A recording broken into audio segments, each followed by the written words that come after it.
Welcome back to the Mining Your Business podcast, a show all about process mining, data science, and advanced business analytics. My name is Patrick, and with me as always, my colleague Jakub. Today we want to answer the question, what is a process mining architect? What does this job even entail? And what do we look for in a candidate that's applying for this job? If you have any of these questions, then this is the episode for you. Let's get into it.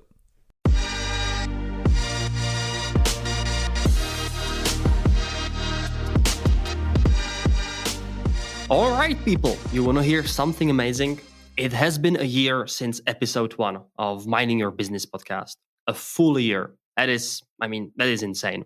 When we were starting out in February 2021, we were afraid that we would run out of the topics to talk about after 5 episodes or so. And yet, here we are with more ideas than ever. And it's all thanks to you, really. Thanks to your interest in our show, your support and heartwarming feedback, but also thanks to our guests who are a pure inspiration for us and are teaching us on how to not only become better at what we do, that is in process mining, data science, and consulting, but also to improve as people overall. I mean, seriously, what a ride. I'm very, very excited about our podcast. What do you think, Patrick? What are your thoughts? I'm right there with you. Honestly, it has been, like you said, quite a ride to get to where we are now. Like you said, the guests that we've had on, I never imagined that we would speak with those guests, or that we would be able to learn so much and take so much from everybody's experience in process mining. It really, really has been a journey. Yeah, I would say that if you are interested in what we've learned, we did an episode recently about our key learnings doing this podcast. So there we essentially sum up everything that we've discussed with some of the interesting guests that we've had on the show. So be sure to check that episode out. But today, since this is kind of this episode really means a lot to us because again, making it through a year and keep producing this podcast while already having so much to do is a big feat for me personally. So, we really want to go and talk today about the position itself, about, the name of the episode is how to become a process mining architect. And what we want to do is, tell you about what you can personally do to jump on our train of joy and actually become a process mining architect as well. Absolutely. So, I mean, why are we doing this episode, Jakub? And I think the answer is fairly obvious. We have a lot of interviews with people, trying to get people to help us do the job, help us, implement process mining with clients and be the process mining architect at our company, right? So we have these interviews. And so this is kind of our experience, our common knowledge of what that interview looks like, what we look for in candidates, and also what the job will be, what your responsibilities as a process mining architect will be. So it's a big overview of what the job is. Yeah, and also, I mean, there are people who are listening to the show who might not be interested in working as a process mining architect, but are either our customers or people who are genuinely interested in process mining. They can be in academia. They can do anything which doesn't even really relate to process mining, such as Patrick's mom. And this is, again, the opportunity to say hi, Patrick's mom. Hi, Mom.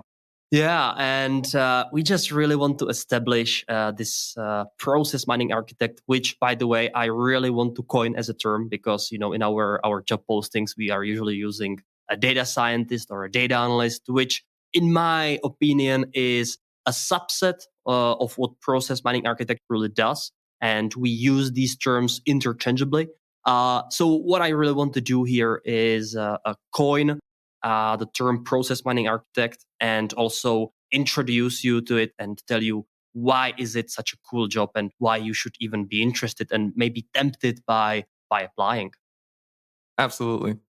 So shall we do it? Let's get into it. Yeah. All right. So why should people care about this position? I mean, in my mind, it's a fairly easy answer. Process mining is in its growth phase, right? So there's a lot of buzz. It's a fairly new discipline for a lot of companies. Enterprises are jumping aboard this, and they need guidance, right? Yeah. I'm gonna stop you right there. I saw recently a post on LinkedIn, and we all know LinkedIn. It's usually full of you know what I wanted to say. But I saw an interesting post where there was an estimation of today's current process mining market. And the estimation going into year 2030, which, well, is in 8 years, so not long from now. And it is foreseen to be bigger 5 or 6 times than it is now.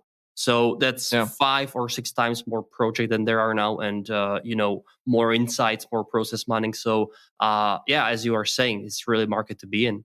absolutely. Absolutely. And it's one of those things where you get to experience so closely the internal processes of some really, really large enterprises, some companies that are actually very interesting in the stuff that they do, and learning about how these companies operate and things like that is worth so much knowledge.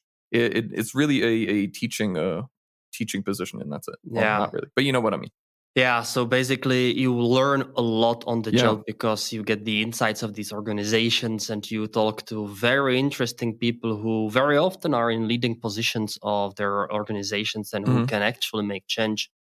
So this I would say this problem solving and like the knowledge fountain is really Hmm. amazing, and I can quite honestly say that even after 4 years on the job, I'm still learning so much, and I haven't even scratched a surface of some of the processes that are even out there and that you could be doing. Hmm. So yeah, but it's not the only thing that's really cool and sexy about this position. I mean, we mentioned that the market is growing, and for a lot of people, I mean, money is always a big topic. And Hmm. let's be honest, working in an IT and in a data science and in these data topics pays well. I mean, it's Absolutely. I mean, IT is where a lot of money is, and especially in process mining that is really fairly new.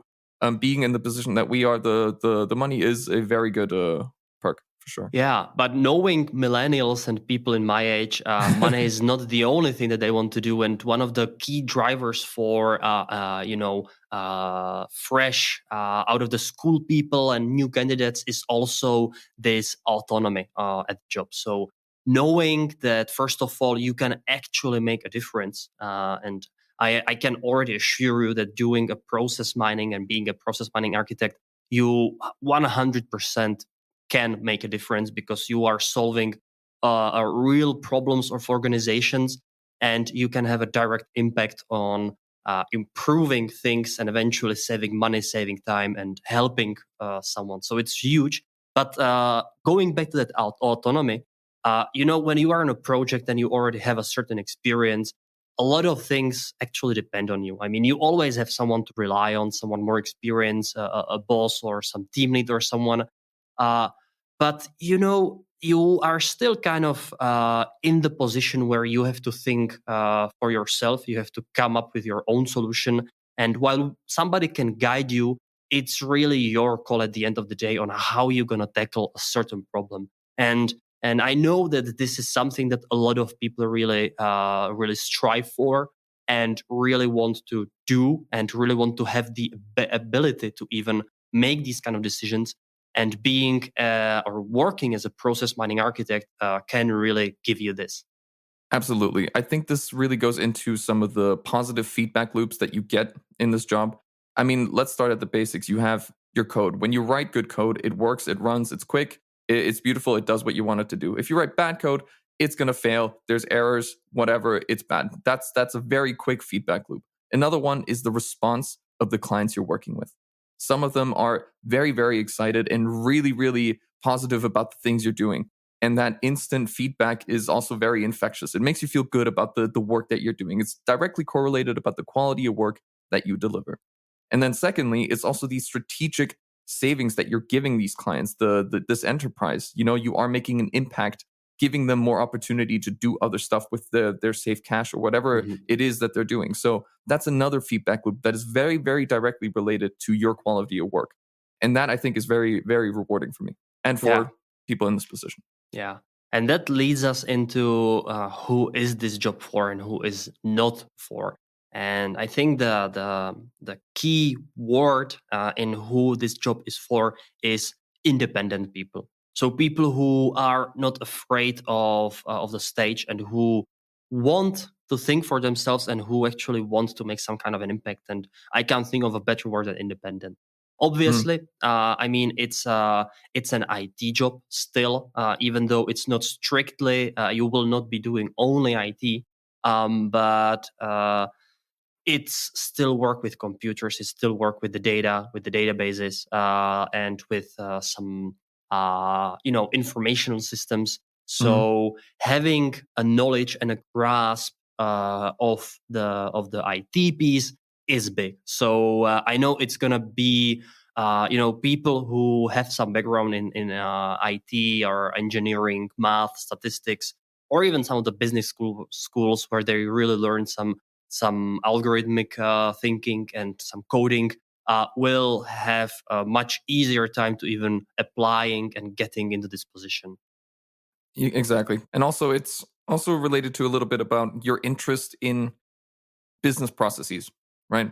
If you don't care about business processes, then process mining is probably not the right direction for you, right? So this is just one of those things. You need to like business processes and need to want to get to know them, right? Yeah. So unless you want to be a consultant or something, if we are strictly speaking about this about this process mining architect role, we would not recommend it to people who don't want to code at all, who just are afraid of coding or don't really want to spend their time in front of the screen all day long, because it's mostly what we do. But also to people who are actually only excited about the coding, but never want to talk to anyone, because talking to people in this position is vital. Because how would you solve someone's problem if you didn't know what the problem was? Absolutely. And it's not just that. It's also, you can code the best thing in the world, but you're still going to have to convince the people that you're coding this for why it's the best thing in the world that you've just done, right? You have to be able to justify your implementations, your code to someone at some point. Yeah. All right, Patrick, let's talk about the role itself a bit. We already said a lot, but maybe some people would still like to have a bit better definition of what it means. And whenever I'm in an interview and I'm introducing to my candidates, the role itself and what they would be doing and what they are applying for, I always love to say this term that a process mining architect is a bridge between IT and the business. And the reason why I say that is that, as a process mining architect, well, your first and foremost goal and task is to build up a process mining environment for your customers, which means a little bit of everything, really. It means knowing what the customer wants. So that's the talking part. It's the talking to the business, understanding their scoping, understanding their ideas, their wants, and the KPIs they want to focus and measure. But it also means that you have to actually know where to get the data from, and how to incorporate their thoughts into a reality, being some visualization or a number representation on the front end in the report. Absolutely. And I think you nailed it. It's that synthesizing these business processes, these ideas that people have about their process, what they want to see about their process. I mean, because most people, especially when they're new to process mining, don't really know what to expect, right? So you need to be able to translate what these people are saying to you about what their process looks like, find it in the data, and synthesize out of this data, out of this ERP system, a process in the process mining event log. Mm-hmm. And I already mentioned that in our company, at least, and also in our applications, we are using this term data scientist and data analyst and also process mining architect kind of interchangeably. The reason why we do that is because I see this as not really as one position being a subset of other position, but I see it as this Venn diagram, right, where you have these circles, and they just somehow meet in the middle. And being strictly only a data scientist can mean a lot of things, because also data science is a huge topic. You can work with different databases, with different computing languages, and so on. And in a process mining architect role, you kind of take a little bit of everything and you just put it into one position. So you are doing a data science job at times, but you are also doing a consulting job at times, and you are also doing a data analyst job at times. So that's why we like to say that these positions are interchangeable because you will be doing a little bit of everything. Absolutely, absolutely. So this is like a kind of a give and take, and I also like to say this in my interviews, and I think Jakob, you do this as well. That it just kind of depends on what your preferences are, where you like to fall. You kind of lean more heavily into the other, right? So if you like the talking part, if you like the coding part, if you like the data analysis part, things like that, you can kind of lean into back and forth, right? So it's not a clear cut. This is what you're going to be doing forever. There's some of everything, and you get to lean a little bit further into some areas than others. Yeah. So, Patrick, how does your daily routine look like? And please don't say that I start with recording a podcast, because that's not really what process mining architects do. Well, this is literally my last 2 days here. I have been coming in the morning and recording podcast episodes. But for most people, and for me, when I'm not recording episodes, is coming into work, usually checking emails, right? Everyone does. So And, looking busy.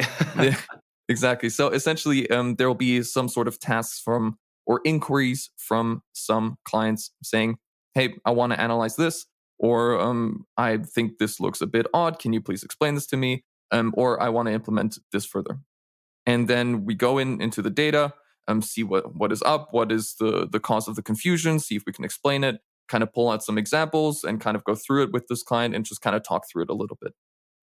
Other times I'm in more planning or more in the project management kind of roles, where I get to kind of plan a migration project with a client and see like the follow, like what steps need to be done, what the checklist is, when it needs to be done, things like that. So more of a project management type of feel, right? So it kind of varies by day to day, but daily tasks usually involve a lot of rummaging through code that I've written and wondering why I did it the way I did it, and others is responding to client requests. Yeah. And one of the questions I very often get from the candidates is, what is the growth from personal perspective when it comes to this role, this process mining architect role specifically? And I really like this question because there's not really a clear guidance on what you can grow into. The thing is that the learning curve at the beginning is very steep, because you Mhm. have to learn the software that you are doing the process mining in. And that's usually already quite challenging by itself, because it's a lot of new things that unless you worked in a BI reporting or some business analyst role before, you don't really understand or have a grasp of.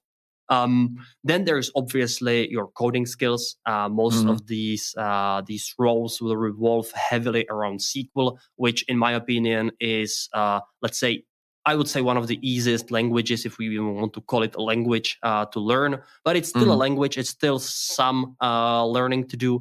And then there are other languages such as Python and R, and we will get into that in a bit.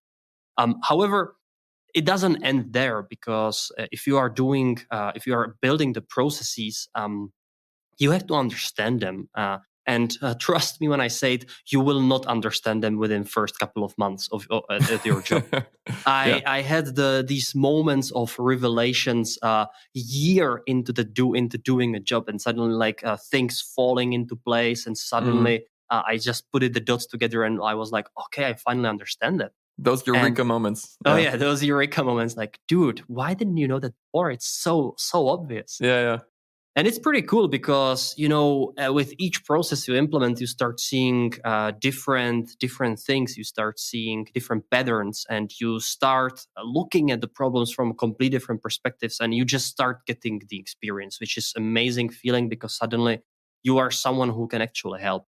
And not to go into the deep too much on that, I just want to say that while you are on the job of the process mining architect, you start seeing also your interests being shifted in certain directions. And I actually identified 4 paths that you could actually take on the job. The first one being a data science and machine learning expert, because as I said, since even though you will not be doing only that, at some point you can profile yourself as a real an expert, and you have the data at your hand, and in data there is a power, and it's really up to you on what you can do with it. And we have a colleagues, Oksana, for instance, who is building some very very cool use cases in there, and So she's kind of diverting from this process mining architect role more into an actual developer of algorithms and some very, very cool machine learnings coding. Yeah, absolutely. I mean, there's another path, more of the project management thing, that Jakub and I basically have, are essentially doing right now, where we know a lot of the data science part. We know a lot of what's going on about the machine learning, but I think you and I can both agree we're not the the best No. people at this place for data science or machine learning, right? But what we can do is we're kind of an all rounder. We can be stuck into most projects and come out on like fairly well on the other side, right? So we can manage our own projects, delegate tasks to other people and things like that. So that's the kind of project management thing that you can also fall into. Yeah, the next one would be the value creation and consulting. At some point, customers want to get some results out of the tools. So, somebody has to step up. Those roles are more, I would say, people oriented, because you already have all the implementation and now you really need to focus on managing and handling the people and actually getting them on board with the ideas and getting them excited about the tool and, just motivating them to get the value out of it. And the last part that I think is interesting, but not many of us take it as of now, because we are still, let's say, very process agnostic rather than focusing on one part or one specific process, and that is being a process expert, where you basically know every single thing about a specific process. And being on the job, you usually get there, like it or not. But at some point, if you feel like that, purchase to pay is your process to go for at any point of time, you can eventually be a process expert on that one only. Absolutely. And then it will be kind of your responsibility to be the go-to person, the kind of people that ask questions to about this process, or especially when new people come in and say, "Hey, I've never done this. What are some things to look out for?" And you being the process expert can regale your experience to these people. Yeah. And having said those couple of roles, I think what it boils down to is to your responsibilities. And again, a lot of responsibilities will depend on what level of experience you have and how long Mhm. have you been on the job, and also your specific position on the project. But there are a couple of responsibilities I would like to mention. And the first one that you will be dealing with before you build some experience is the IT responsibility. And that means basically establishing the connection to the systems, implementing the processes, implementing the event logs, and making sure that the data and the numbers that the customer wants to see are in the dashboards. Yeah, absolutely. I mean, then there's also the people management, right? I think that's also one of the crucial parts. Is as much as we would like to delve into that, we're all just ones and zeros, we're just robots. This job is a lot of people management. You need to be on top of communication with the person that is paying us for this for this job, for this process mining implementation, right? They want to see, they want to have that connection, they want to know what you're doing, when you're doing it, and if they write you an email, it is your responsibility to respond accurately and efficiently and telling them exactly what they want to know, right? Yeah. Yeah. Yeah, and then obviously process management. So at some point, you need to learn the processes, and when you are discussing with customers some deviations or some things that are happening, you need to understand what they're actually saying. So this takes some time, Oh obviously. yeah, And when you enter a new process, it's usually just starting from scratch, but it slowly builds up, and then at some point of time, you just figure out that you wake up in the middle of the night and you can just name all of the SAP tables, including their fields and what they mean. exactly. It's also should be noted that no one's going to chop your head off if you don't know a specific process, right? If this is your first time, the worst thing you can do is not ask questions, right? So Yeah. that's one of the tips I always give. Ask as many questions as you want. No one expects you to be at the start an expert in everything. So ask away, ask as many questions as you need to really understand what the process is. Yeah. Patrick, next question would be what skills do you think you need to have for this job, and why do you think so? Oof, you need to have. Okay, well, generally, I think some coding experience is good. SQL helps a lot, right? It's not a must, really. I mean, like you said, SQL is one of the easier languages to learn, and I think most people can master it. But essentially, you need to be able to work with data, right? You need to know kind of what tables are, that they relate to each other. That type of thinking is crucial to doing well in this job, right? So you need to have some sort of coding knowledge, some sort of proven ability to think analytically about data, and yeah, that's I think one of the biggest ones for me. Yeah, and then there is this another path, and that's actually the people skills. I like to call it this way, Mhm. and that's everything that doesn't have to do with the data. So that's how you react, how you talk to people, how you are able to manage them, manage the expectation, manage the temper, and ask them and be have some sort of empathy and this social intelligence, because it's not only about IQ but it's also about EQ. And having this really Mhm. helps the job, because as we said many times, you will talk to people. Absolutely. You need to be likable, right? You need to have people. Well, I mean, it's easier to give somebody bad news if this person likes you rather than if they don't like you, right? So, being likable, being able to, if it's just a few jokes here and there, or just being nice and talking with the client, remembering some things they said in the last meeting, it's just basic people skills, right? That Mhm. that already helps a lot. But what I And also want to point out, it also helps self presentation. I think this is one of the big ones. We are a client facing company, right? We talk to clients mhm. a lot. The ability to coherently talk to clients, to demonstrate your work in a clear manner, the way to kind of, because once you're standing in front of a client, you're not only presenting yourself and the work that you did, but also the company, right? So this is one of those things that you need to know how to do. Yeah, and we don't say it lightly or just because it's fun to say. And there are situations that you will encounter while doing the job that are very negative, and not everyone wants to deal with. And Hmm. one of them being dealing with angry clients. Something goes wrong, somebody gets angry, and then you just need to manage the emotions and Hmm.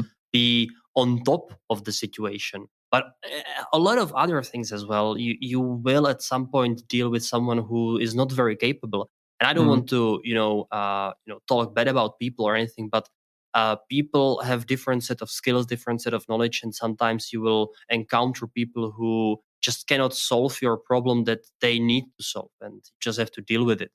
Yeah. All kinds of problems or delays will always occur in basically any project. And at some point, when you are doing process mining, you might also notice that there is this disengagement and disenchantment slowly coming into the project, which is also a not nice situation to be in, because it's also your job to get people motivated and get them to the point where they are excited about what they are doing. And trust me when I say that in large organizations, this can be very hard.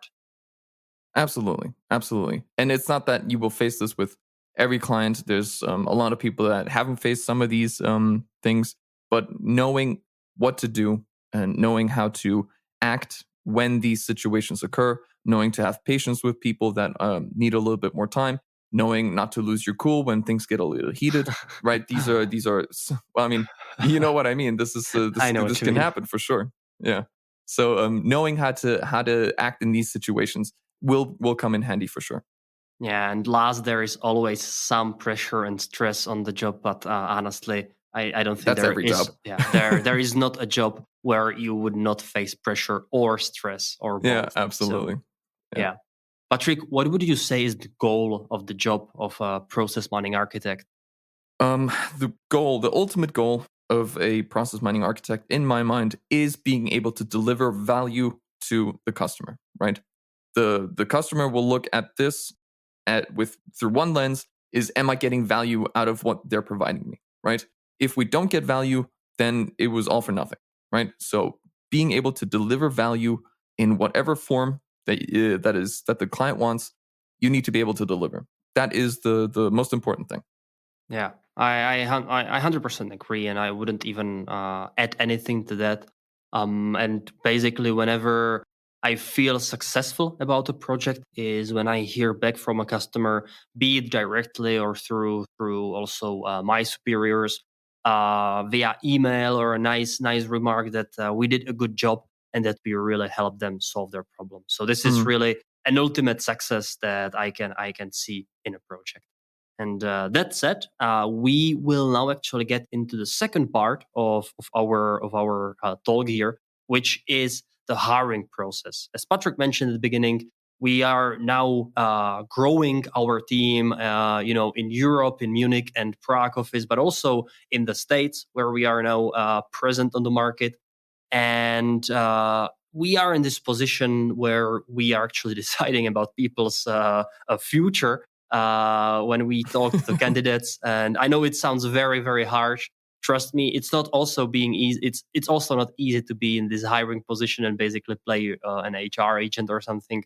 And sometimes I feel very, very bad for rejecting some of the people. But this is part of our job, and we are looking for people who we want to work with. So it's also important for us to do this. And that's why we want to maybe give you some of the tips about the hiring process and what you can do to prepare and to get ready for an application for such a position. Absolutely. So I think it's a good idea to start. What are we looking for in candidates? Well, like, what do the candidates need to have that we say, okay, this person is worth talking to for half an hour just to see what they're about. And I can say that some experience in some science, math, or something like that. So bachelor's degree, master's degree, something like that is a check mark, and also having some sort of interaction or some sort of experience working with data, large data sets, knowing SQL, having some sort of demonstrated experience in SQL, Python, or R is a big thing. If that's not there, then it's a little bit difficult. What do you mean by demonstrated knowledge? Because some of the candidates are also asking this question. How can I prove that I have a demonstrated knowledge of the data? Well, yeah, that's a good question. So either you can have had a job in that, right? That's obviously proven experience. Other than that, you can have a GitHub where you can code some sample projects, things like that. So it gives us a little bit of a chance to kind of look through it. We know fairly well, what are the cookie cutter projects that people do on these, training sites where you can learn Python and stuff. A lot of people just upload those things to GitHub and pass it off as their own. It's fairly easy to tell if it's done by yourself or if it's one of those pre-cut ones for you. But having some sort of repository, having some sort of project that you worked in, and trust me, we will be asking about it in the interview, right? So this is not something that you can just put on GitHub and expect us not to ask you about it. Yeah, asking about projects, I personally love this because when you are asked about something you have been doing, it can tell many things. It can first and Mhm. foremost tell how excited you are about it. Because if I ask you about your master thesis and you're like, "Oh, my master thesis, it was horrible," you already give a cues about how you felt about working on it, about the topic that you picked and everything. Mhm. And if you are asked about such a topic, about some data topic, and you are already disenchanted yourself, then well, maybe you don't even want to do this, right? Because Yeah. at the end of the day, you would be doing this on your job. um, the second thing that it tells about you is also how invested you are in it. So you can how well you can talk about the topic, how well can you present what you've actually been doing, and share with us the results, and how excited you are about that you actually managed to get to those results. So these are the two things that I think a specific project can tell about you. Absolutely. And it's also one of those things when you ask that question about what you did here, and I'm looking for someone that can go into the detail and tell me, maybe even go like look at the code and say, this is what I did here and this didn't work because then I tried this because I failed at doing it. Right? They have some experience and they're engaged with the work that they did and they can tell you all about it. Somebody that doesn't go into detail, someone that just kind of stays on the surface level, I'm starting to doubt whether they really get the thing that they wrote, get the thing that they were working on. Right? So I'm looking for detail, I'm looking for struggles, I'm looking for excitement. Like you said, right? The excitement when someone Mhm. is excited is very apparent on someone's face. Yeah, true. Even though even despite doing the interviews remote, you can still tell because you are still looking at the person. in the camera, and body language tells more about you than you probably think. Yeah. The next thing is actually the CV. I think a lot of candidates are very much underestimating this piece, because especially in today's age, where the CV is the first thing that you as a hiring person will see. Mm. It's a first contact with the company that you make, and having a well structured, nice looking CV cannot be understated. It tells a lot about you as a person, because the way that you structure the amount of work that you put into it, and that you are presenting yourselves in a best possible manner, is big. Because also in our job, the self presentation, we already mentioned it, is very important. You're dealing with clients, and you need to present your work, and the amount of work that goes into your CV can have implications also on the amount of work that you would be willing to give when you want to present your work to someone else. Absolutely. I think what Jakob is trying to get at is, if there's a spelling mistake in your CV, we will find out, and it will look bad. Yeah. Because essentially this is your first introduction into a company. The CV must look immaculate. Yeah. We read pretty much every line of CVs that we are sent. The covering letters, we read through those. So if there's a spelling mistake, it already tells us a little bit about your quality of work. Yeah. So, I mean, not everybody is strong with English. That's perfectly fine. I mean, listen to me and my accent. I'm by far not an English native or anything. So, if you are not certain about your language levels, just have someone proofread it, right? Yeah. Everybody makes mistakes, and that's perfectly fine. But if this is something that you are sending to your potential future employers, you need to make sure that this is correct, and that you don't Absolutely. have you don't have errors in there. Patrick mentioned the covering letter. I love reading those, because again, you can very often tell whether this is just a covering letter that's sent to every company, Yeah. or whether this is something that's tailored for this specific position only. And I just love reading those, honestly. Yeah. Because it's such a more personal touch than just like a bullet point list of the things you've done. It really adds a more personal level, because at the end, we're not just hiring your skills, we're also hiring you as a person to fit into the team. So knowing a little bit more about you as a person, your kind of experience, your history a little bit, gives us a lot of knowledge. Yeah. At this point, I also like to mention, don't put jokes into your covering letters. Don't write funny little quips or it doesn't work. Okay, it does not work. It depends. I don't mind, Patrick. I don't know. I think you're too serious. I don't know. Maybe it's just me. Yeah, but that said, when it also comes to people skills and soft skills, there are a couple of cues that we can already tell from the interaction with the candidates on how they are performing on this front. And that can be such little things as looking into the camera and smiling. Smile goes a long way, because it also forces you to talk a certain way.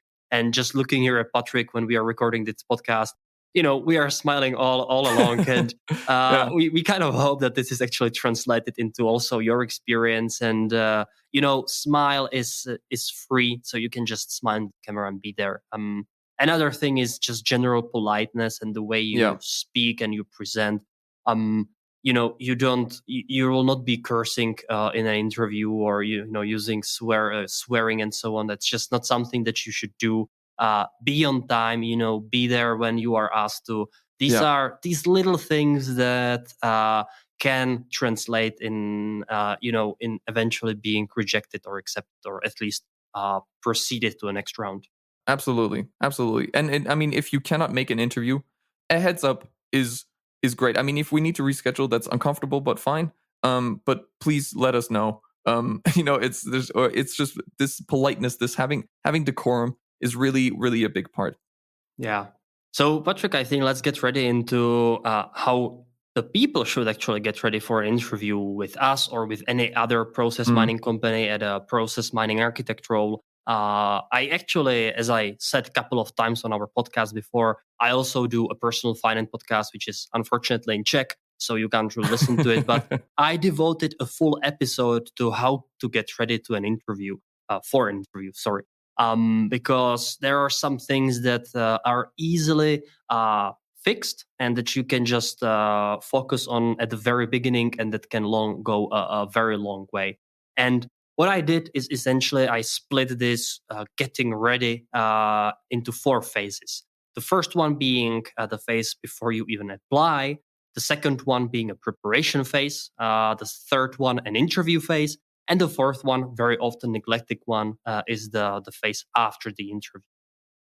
So the first one is before you even apply. And I think this is the moment where when you have to find your inner motivation on why you even want to do a certain job. And I know there are memes all over the internet that you are applying for a job because, well, you don't want to starve to death because you need the money and everything. It's fair. I don't blame you. We all work for money. And I don't think that if any of us had, money to spare, we would even work because, why then? But still, you have to go a little beyond that if you want to apply for such a job, because you need to show that you actually want to do it. You need to show some inner motivation and find a reason why you want to do it. And then there are obviously the other things, more technical, such as creation of a nice CV and the covering letter. Absolutely. So, and this is the motivation behind the application is important, right? Because at the end of the day, we as the people hiring need to make the distinction about why this person and not anybody else. And if your only motivation is, well, I'd like to get paid, well, everybody wants to get paid. That doesn't really make you a distinctive pick or a choice for this job, right? True. Yeah, so just getting ready, finding some motivation, and getting all the necessary documents ready so that they look nice, they are well prepared. And if you're not sure how to write a CV, just Google it. You will find a lot of documentation on this, lot of website that will basically guide you step by step through the process of creation of CV. Just use it, use the templates, and you can actually create amazing stuff on the internet that looks good and that contains all the information that people such as us or some hiring employees are actually looking for. Yeah. And this also kind of depends on the culture a little bit, right? Because the culture of CVs and what you put on there, what you don't put on there, very much depends on the location, right?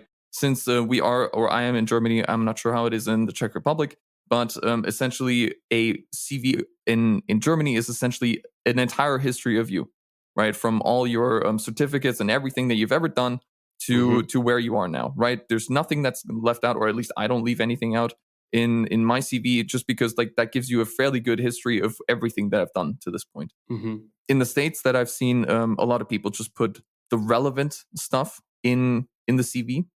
So, and if you haven't actually worked at a process mining job or something, nothing really is relevant. So I will get some CVs where people actually have worked, but they just don't put it into their CVs. And it tells me very little about some of the experience that they have. And that's kind of frustrating. So, Patrick, are you saying that I should not put on my CV that I worked as a lifeguard? You should absolutely put that as on your CV. That's interesting information. The more interesting, the better. I will ask about it. All right. So if you ever drown, well, you know who's going to come to help. Yeah, Czech office is looking fairly prepared for the upcoming tsunami. Oh yeah, true. Because that's the clear risk in the Central Europe.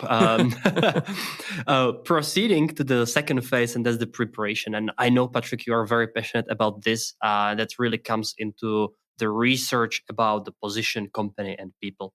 Oh, absolutely. This is one of those things because essentially one of my first questions will be, well, why the process mining architect job, right? Or why process end and things like that. So having that answer, knowing a little bit about the job is big. The worst thing that you can do is not have an answer to, hey, what do you think process mining is, right? The basic research about what our company does, kind of where we're situated, the type of work that we've done. We have, I know I'm just self-flattering here, but listening to a podcast episode, at least, it flatters me for sure, but also it shows interest. It shows some sort of basic, hey, I kind of want to learn a little bit. I've made some effort to listen to us two bozos talk about this job for some time. So, right, getting prepared in that way is huge. Yeah, and you can probably tell that Patrick really liked the praise. So yeah, mention it in the episode. It's brownie points for sure. But also, prepare yourself. Like, where are you going to be having the interview? A well lit room. Can we see you well? Are you wearing nice clothes? I know it's super superficial in today's age. People should be able to wear what they want, but it's the first impression, right? Yeah. If I see that you have stains on your shirt or it's old or something, that already immediately, as much as I don't want it to, tells me something about you, right? So so wear something nice. Yeah. Yeah, it's not that much about what you wear or whether you have a shirt or a tie or something, but it tells that you for the interview and for the position for the application, you are willing to make something that's a bit less comforting for you than you would otherwise do. So you can still sit in your underpants, but having a shirt, it's just something that we see. And it's just something we appreciate because, again, it tells that you are willing to sacrifice a little bit of your comfort for actually looking and self-presenting yourself in a much better way. Absolutely. If you look like you just rolled out of bed, then I'm assuming you don't really care about this interview that much, right? Yeah. That's the train of thought that we have. Yeah, and obviously it then translates also into how you would be dealing with the clients and everything, and this can go a long way. Yeah. But moving on and getting into phase 3, which is the actual interview, I already discussed this a little, and there are these little things such as smile and the first impression, so being on time, trying to make an eye contact, which I know is difficult because you're looking into a freaking webcam, but still somehow be mindful of your body language. And not only the body language, but also trying to be yourself, trying to be in a moment and at least appear excited. You can think whatever the hell you want about us. You can already think from the very first minute that, okay, this is not the job I want. But it's fine. Maybe you just don't know that you want it yet because, we can persuade you that you actually really, really want it. But just try to be present, be excited, be yourself, listen. And last and but not least, ask questions. I hate when candidates at the end don't have any questions because, there's only so much that you can say, especially in the first round of the interview, about the company, about the job, about the position itself, and so on. And, I almost on purpose don't say some of the things because I kind of want the candidates to get interested and kind of want them to ask me about it, right? I mean, there's tons of questions that you could ask after the first interview. Hey, do you have any questions? Hey, when could I start? What's the day-to-day look like? Who am I going to be reporting to? Blah, blah, blah, blah, blah. There's so many things that you could be asking. Yeah. If you don't ask a single one, again, I'm going to assume that you don't care about it. Yeah. So. Yeah, and maybe there is this fear factor as well that you think that if you ask something, we will automatically discredit you. And I know how this feels, especially just fresh out of the school. You are just afraid and you just want to get a job. That's fair. But let me assure you that it's okay to ask anything. So don't be afraid, don't be shy, and just go and ask questions. Mm-hmm. Absolutely. So then another big thing, phase 4, what you do after the interview. And essentially this can be a lot of waiting, right? Because, we need to discuss internally about what to do with the talk that we just had. But one of the best things that you can do is write an email and just say, hey, what are the next steps? I enjoyed the interview and things like that. Show your motivation, show your interest in this job, right? The candidates that have emailed after every single interview, thanking me and wanting to set up the next one are currently employed. Let's just put it that way. So showing this motivation, showing this initiative to schedule these things, show the next interview. When is it? Let's go schedule it. Is next week fine? Blah, blah, blah. Getting that motivation in there is huge. Yeah, it's just those hiring hacks that you can use in your favor and that just go a long way because, again, it's the whole hiring process is just a people skill at the end of the day because there will be candidates who likely possess similar knowledge of the coding, similar knowledge of some technologies, but then if you have to decide whether you choose a more or less likable person, and maybe some people from HR would hate to hear this, but this is just true. You are very much inclined to hire the more likable person. Absolutely, and that's just the way of life. Yeah, unfortunately. yeah. But I mean, and that also comes to the fact sometimes, this job just isn't for you, or maybe just the fit wouldn't be right, and we just think that. I mean, personally, I think you would be better off in another job. So, it's not nothing really personal. Sometimes it just doesn't fit. Sometimes you just don't have the experience, and then we unfortunately have to reject. Right? Yeah. It kind of sucks, and as much as we wish we could hire everyone, that's not really the aim of this game. So, I mean, we unfortunately have to reject, and it sucks.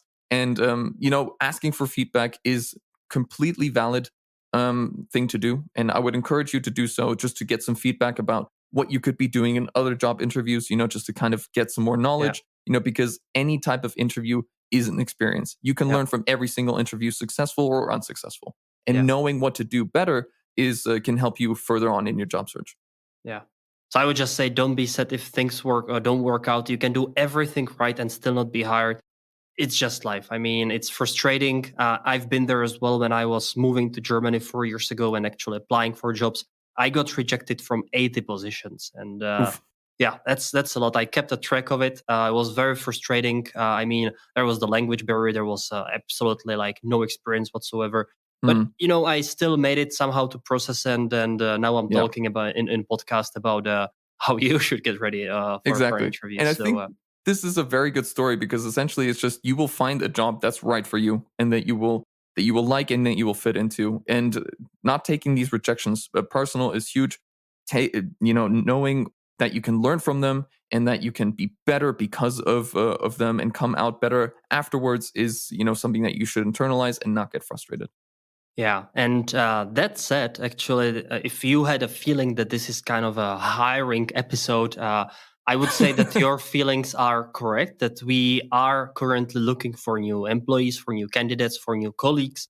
So if you feel intrigued, just please reach out. We have job postings all over the place, on LinkedIn, directly on the website, or you can actually just write us a direct message on either LinkedIn or, minding your business podcast at gmail.com, the usual candidates. And we would be happy to hear back from you. Maybe was just what you were looking for, and just sign up.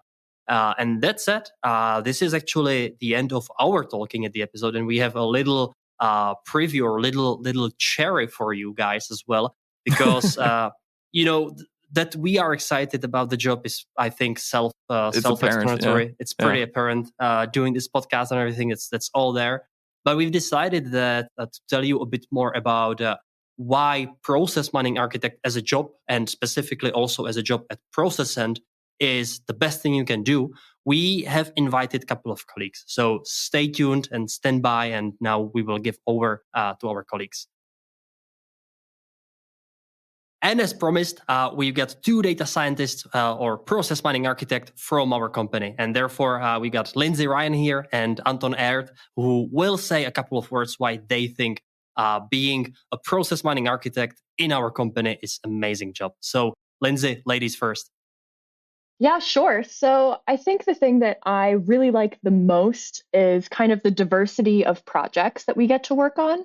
So on one hand, there's always a different process, there's a different industry, there's all of these different factors that are diverse and variable and keep it really interesting, while still having the same kind of mindset and the same kind of approach, the same methodology that underlies all of these different problems. So I think that is a beyond the data science challenges and all of the kind of things that are fairly standard for being a data scientist and a consultant in these days.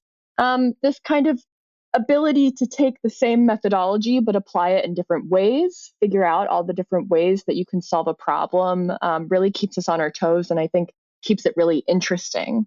And then also in the context of Processend, I mean, it's a great work environment, everyone's super collaborative, and I say it all the time that a lot of the times I feel really successful in my own project. We're able to create value, work with the customers, point to opportunities and really make it happen. But ultimately, the kind of wisdom and the people that we're surrounded by is what makes all of these projects so successful, that it really is a team-based deliverable and not just something you're doing on your own. So yeah, really generally positive things to say about it. Well said, Lindsay, and I'm very happy to hear all those beautiful things. And up next, we've got Anton here, who actually is a working student. So, Anton, what do you have to say about being a process mining architect, and especially while still studying? Yeah, so coming here as a more of a junior level worker, there's obviously a lot of things that I had to learn. And just this whole learning process was so nice and so rewarding. Going from not a noob, but a student that obviously knows some SQL and other data architect related topics in theory, but just putting it all into practice with the help of the team that is always supporting and always supportive, but at the same time also challenging you. It's just really nice to have these challenges, to have this steep learning curve, and at the same time be allowed to make mistakes, have fun, and just have a great team spirit. Yeah, that's really rewarding, really pushing you forward, and just makes the whole thing a lot of fun. Guys, this was lovely, and I'm happy that myself and Patrick didn't have to say everything again ourselves, because then maybe our listeners wouldn't believe us. So for everyone who's listening, thank you for your attention. As usual, you can reach us out on miningourbusinesspodcast@gmail.com. We are on LinkedIn, and we are there to answer any of your questions. And if you're interested in working as a process mining architect / data scientist / data analyst, you know where to find us. So thank you for listening, and talk to you in the next episode of Mining Your Business podcast. Thank you. Bye-bye.